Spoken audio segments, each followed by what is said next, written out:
Hey guys, this is Justin at The Survivor Review, and today I'm going to be talking about Mission Impossible 3. The movie that put the Mission Impossible series back on track after Mission Impossible 2 completely derailed it, took it in a different direction that just wasn't quite right for the series.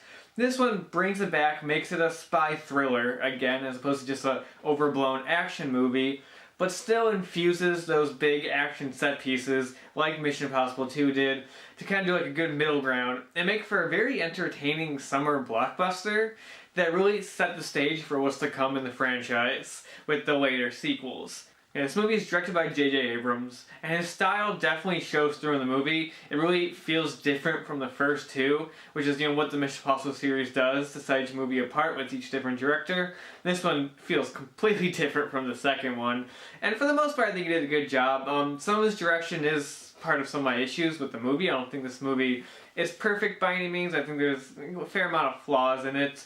But this movie is very entertaining. I do have a lot of affection towards this one, seeing that this was the first one that I saw in theaters. And back in 2006, this was kind of like the first, if I want to call mature kind of movie that I saw in theaters. Most of the stuff I saw back then were just kids movies or comic book movies, This was the first kind of mature kind of action type of movie I saw in theaters, and I have fond memories of seeing this. I remember seeing it with my family, and I remember my mom, who hates thrillers and hates that kind of stuff, despite the fact that she watched 24 on a weekly basis for every season of it and was on the edge of her seat every minute of it. And yeah, she could not stand this movie. This movie was intense for her, and I remember that just being so entertaining, watching the movie and just turning aside and seeing her reactions to it. And I remember as a kid being blown away by this movie, seeing it in theaters. I remember loving it.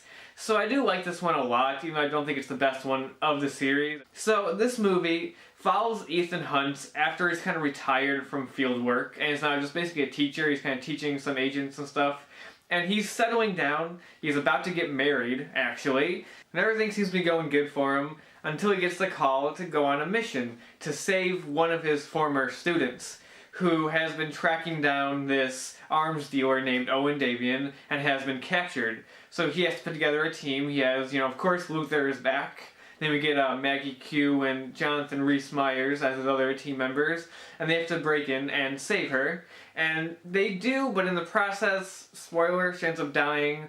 So he decides to continue the mission to find Owen Davian and stop him. So that's the basic gist of the plots. What I like about this movie is that it does try to characterize and humanize Ethan Hunt a bit more. The last couple movies didn't really do that, especially the second one. They kind of just made him action hero Tom Cruise. But this one tries to humanize him more and give him good motivation and stuff to care about, like his fiancée in the movie. So he actually has an emotional core to it, unlike the second one where he was in love with the Naya character, but you didn't buy it for a second. In this one, you believe the relationship when you believe that he genuinely cares for her. And so there's a lot more emotional stake to this movie than the previous two, and I like that. I like giving him more of a character. And also, speaking of characters getting more, you do get more of Luther in this movie. Not really character development, he's still just kind of, the same being Rames guy, but he has a lot more stuff to do, a lot more funny dialogue. All the humor in this movie that works, it's the interaction between Ethan and Luther. Their chemistry. You're sweet. Remember when you were sweet? Can you remember that far back? Barely. Because in the second movie, I felt like he was just there because I knew the tech guy on the team, and he had a couple jokes, but that was about it. He was just there because he was in the first movie. This one, there's more for him, and you really feel his relationship with Ethan Hunt. You really see that there, and you actually believe it, and that's really well done. There's a lot of good new cast members in this movie. You have Lawrence Fishburne in the movie, playing one of the heads of the IMF. And that's really cool. I like Lawrence Fishburne, so him in there was being cool. Billy Crudup, who I really like as an actor, he's in there. He's pretty good. Surprisingly for me, which I always forget every time I rewatch this movie, is that Aaron Paul was in this movie for 2 scenes. He plays the brother of Ethan Hunt's fiance. It just comes out of nowhere, and it's just so cool to actually see him in the movie. It's oh, okay, there's Jesse Pinkman. Neat. And of course you have the introduction to the Simon Pegg character, Benji, who in this movie is just a computer technician, working in IMF, just on the computer. He only has 2 or so scenes, and his scenes are funny. I mean, how can you not like Simon Pegg? He's wonderful in everything. And you could tell his role in this movie, he's just kind of was put in there because J.J. Abrams liked him. And that's all it really was. Just kind of a small role, kind of like, basically a kind of cameo by him. And, you know, that character will, of course, eventually go on to actually be a main character in this franchise.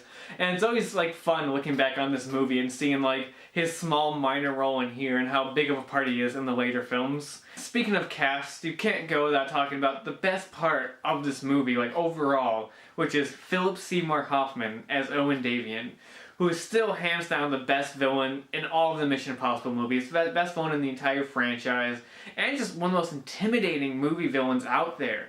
His performance in this movie is so great. He's so scary, like, he's not even like a big muscular type of dude, it's just the way he talks, and the way like he acts like he's in control of everything, and he basically is. He has the means to do whatever he wants, to get whatever he wants. Got the interrogation scene on the plane between him and Ethan, where Ethan's just asking him like all these questions, like where's the rabbit's foot, which is kind of like the big MacGuffin of the movie, is this kind of like biochemical weapon called the rabbit's foot. It might be that, we don't even know what it is. We just know it's a really important, really huge deal, and Owen Davian is trying to get it. And we never actually find out what it is. And, you know, Ethan's interrogating him, trying to find out what it is. And he's just, you know, Owen's just sitting there just calmly. You have a wife, girlfriend? It's up to you how this goes. Because you know what I'm gonna do next?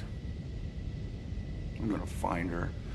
Whoever she is, I'm gonna find her and I'm gonna hurt her. Zoning out everything that Ethan's saying, just like not listening to a word of that.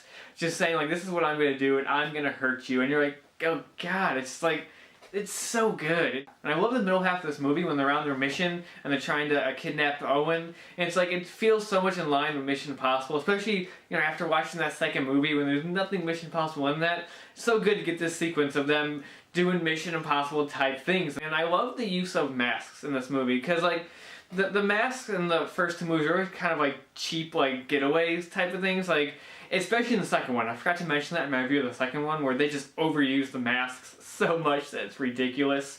In this one, they actually make it feel like a realistic like technology, not realistic, but like a believable technology is what I'm trying to get at. And I love how you have the whole bit where they make the mask, he puts it on and everything, but they don't have the voice. They don't have like the voice chip of Owen's voice, so there's that whole thing where he's trying to get, you know, Owen to say those words and everything, and there's that good moment of suspense when he doesn't have the voice thing yet, and he's standing there and the guard comes in and he's just trying to like motion to him, while right in the door next to him you have Jonathan Rhys-Meyers holding Owen's unconscious body. Great moment, and I love the use of the masks in here. It's just like I said, it's more kind of grounded like play on it, and is more interesting than just them having masks and just pulling them off like, ah! It's a lot more clever, a lot more cleverly done, and I like that. The middle half was awesome, and even the last half I think is really good. There's a great sequence when they're in Shanghai, and Ethan has to run and jump off the building, which is an amazing visual. What I love about the Mission Impossible movies is that they have these kind of like absurd like things that these characters get into, these absurd kind of sequences, you know, where you have them have to jump off a building and just slide down it, which is just crazy. Or even like when he has his parachute on and he's like gets caught on stuff and he lands in the middle of like a highway as cars are coming towards him. Like, I love those sequences. They're just like unique and just like not really something you'd get in an action movie. These movies kind of give you unique action sequences. They're just a blast to watch. And then even like the ending of the movie, the climax where it's kind of just like Ethan on his own trying to stop Owen and save his fiance who gets kidnapped by him. Yeah, that stuff's intense and really good, really well done. That sequence where it's just like one long shot of Tom Cruise running, it's like, god damn, like the dedication that Tom Cruise puts into his movies is great. Now, there are flaws with the movie. I will say that I have issues. Now, when it comes to the direction, for the most part, Abrams does a pretty good job. I like Abrams' like style of directing, like in the Star Trek films and stuff. Like the way he kind of moves the camera, he always has this energy to it that's just exciting and thrilling and really fun. But you could tell this was him still kind of finding his footing, because there's a lot of shaky cam in this movie, and it doesn't quite work. There's a lot of times where there's a lot of handheld stuff and the camera's moving, like I think it's just trying to be intense, but it doesn't quite like hit it. And I didn't really care for that opening action sequence where they have to rescue the captured agent. That whole scene just felt like an excuse to have a huge bombastic action sequence in the first act. And it just felt totally unnecessary. It didn't even like make sense to have these characters doing that. Like I know that they're rescuing her because she has important information regarding an IMF, mission, so that's why they're doing it. But like these characters, like Ethan Hunt and them, who are good at infiltrating and like disguises and stuff like that, how they go about it is just like making a loud distraction, running in, grabbing her, and running out. And it's like, why do you have these guys doing it instead of just like random kind of like grunts doing it? You know what I mean? Like it doesn't seem like the type of mission they would go on. It just felt like just like a random action sequence in a generic action movie. The action wasn't that exciting because I watched Shaky Cam that didn't really work very well. It wasn't very thrilling. And it was just okay because you have like Luther like powering up those like 3-4 machine guns just to like go off and fire, and a bunch of machine gun firing and people jumping out windows, and you have like a helicopter chase and helicopters blowing up and stuff. And I was like, this is just a loud action sequence, and that's why it's there. Like you watch this scene and you're like, oh yeah, I can tell that Alex Kurtzman and Robert Orsi wrote this movie. Because this really does feel like a type of scene they would write. But the movie definitely gets better after that scene, and definitely the plot works a lot better, and like, again, it's actually, for the most part, a well-written movie. And there is some stuff, like, I don't know, it just seemed weird, like, they put a lot of emphasis on the agent character who got killed, in that sequence, like, it really affects Ethan, and it just seems weird because she was a random character who was just introduced in this movie, and we only saw her, like, being rescued, and then dying, and then in a couple flashbacks. So it's like, I don't really care. Like, they developed the fiancé character, the Michelle Monaghan character. They developed her enough so you care about her in the end. But this character was just kind of there, so like Ethan's like motivations, I'm just like, yeah, okay. Unless I didn't really care too much for that stuff. And getting into the climax, this is kind of spoiler territory if you haven't seen it. I don't really care for the way Owen Damon gets taken out. It's just very kind of abrupt and kind of just like, okay, like they're fighting and the fight breaks into the streets and he's on top of Ethan and then all of a sudden a car just comes and hits him. And it's like, oh, okay. I didn't like the really cheesy friggin' action movie moment at the end with his fiancée, with Michelle Monaghan, like picking up the gun and firing it all action hero-like screaming too, and I'm just like, no.